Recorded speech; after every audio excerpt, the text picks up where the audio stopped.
Il y a dans la diaspora africaine 2 catégories de personnes et je sais qu'il y a des gens qui vont pas aimer ce message. Mais c'est pas pour dire qu'il y a une catégorie qui est meilleure que l'autre, non, loin de là, vraiment. C'est juste une observation, mais il faut en être conscient. La catégorie A et la catégorie B. La catégorie A, c'est qui? C'est le type de personne qui va au pays lorsqu'il y a des événements importants ou urgents à ses yeux dans son cercle d'amis ou de famille. C'est des événements heureux comme malheureux, c'est des mariages, des obsèques, des maladies, des naissances, des baptêmes. Est-ce que c'est mauvais? Non, pas du tout. La catégorie B, c'est celle qui a décidé d'aller au pays de façon proactive, qui n'est pas contrôlée par les circonstances extérieures. Oui, quand il y a des événements importants, elle se sent interpellée, mais la majorité de ses voyages ne dépend pas des circonstances extérieures parce qu'elle est en train de bâtir quelque chose. Voilà pourquoi elle paye le prix pour faire ce qu'elle doit faire, pour organiser ses voyages de façon proactive au pays.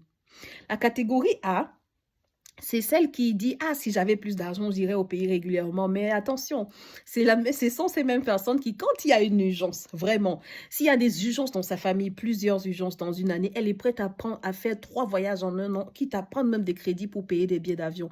Mais s'il y a pas d'urgence là, c'est les mêmes personnes qui vont taper 3, 4, 5 ensemble là, sans mettre leurs pieds au pays.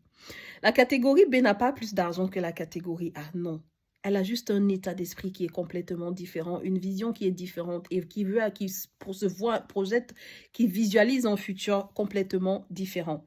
La catégorie A, c'est celle qui a tendance à dire: «Ah, au pays, il n'y a pas l'eau, il n'y a pas la lumière, il n'y a pas les hôpitaux, si je tombe malade et tout». La catégorie B, elle dit: «Moi, c'est dans ça là même que j'ai grandi.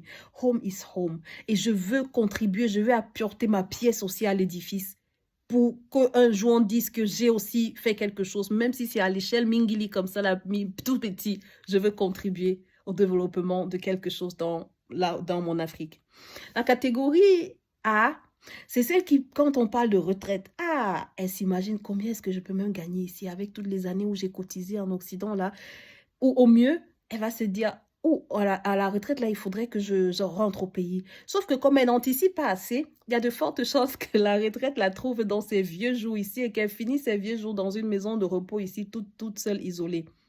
La catégorie B, elle, même dans ses rêves les plus lointains, elle ne se voit pas vivre sa retraite en Occident. Ah non, loin de là. Elle projette son retour même déjà dans les prochains 3, 4, 50, 10 ans, 15 ans et elle travaille activement à cela.